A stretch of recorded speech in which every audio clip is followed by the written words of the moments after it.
Good morning, saints. I'll be reading for you this morning a speech by Clayton Powell, Jr. What's in your hands?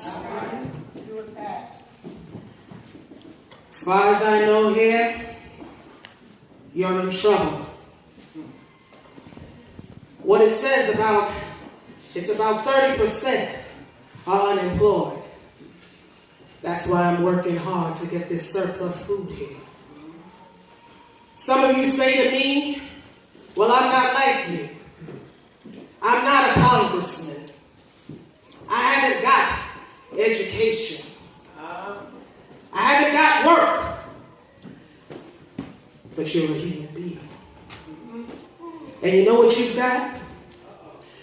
You've got in your hands the power to use your vote.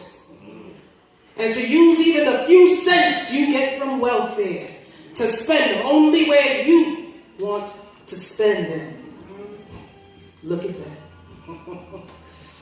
A young slave boy stood one day before the greatest ruler of his day. And God said to Moses, what's in your hands? And Moses said, Lord, only I got a stick, that's all. He said, well, let me use what's in your hand. And God said to that slave boy, he took that slave boy with the stick in his hand and used him to divide the Red Sea, march through the wilderness, bring water out of rocks and manna from heaven, and bring his people to freedom land. What's in your hand? What's in your hand, George Washington Carver, who was so frail that he was traded for a broken down horse as a slave boy? And George Washington Carver, sitting in the science laboratory at Tuskegee, said to me, he told me, he said, Dr. Powell, he said, I just go out to the fields each morning at 5 o'clock. And I let God guide me.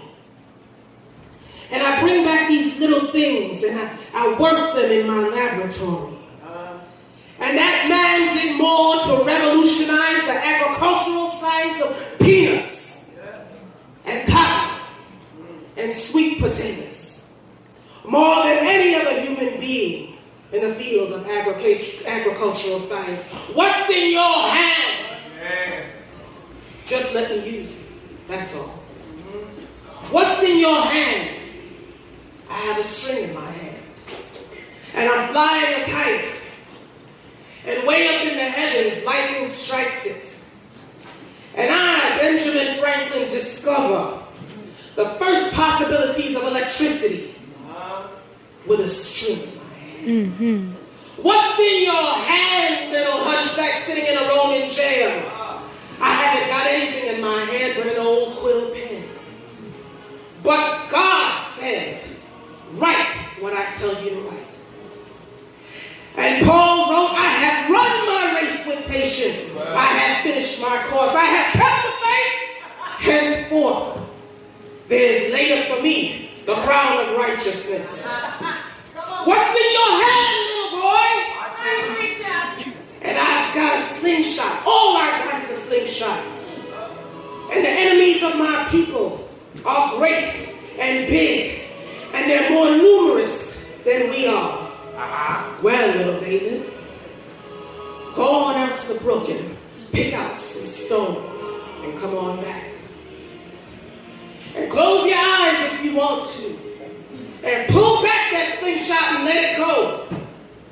And David killed the biggest enemy, the leader of the giants against his people. And his people became free, just letting God use a stone in his hand. And a few years passed and David is king. And God said, what's in your hand? And he said, I've got a harp in my hand. He said, well, David, play on your harp. And he played, the Lord is my shepherd, I shall not want.